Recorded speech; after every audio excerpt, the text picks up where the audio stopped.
ಇಂದಿನಿಂದ ನೀನು ಬೀದಿಯಲ್ಲಿ ಸಿಕ್ಕ ಕೂಸಲ್ಲಪ್ಪ, ಆ ದೇವರು ಕೊಟ್ಟ ವರಪ್ರಸಾದವೆಂದು ಜೋಪಾನ ಮಾಡುತ್ತೇನೆ.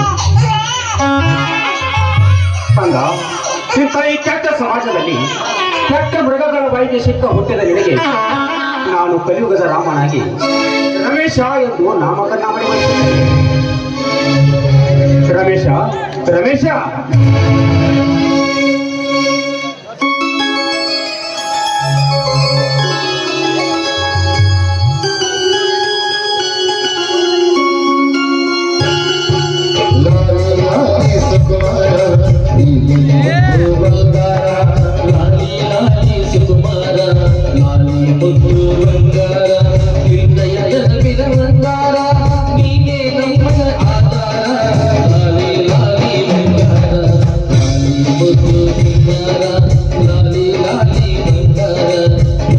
Come on.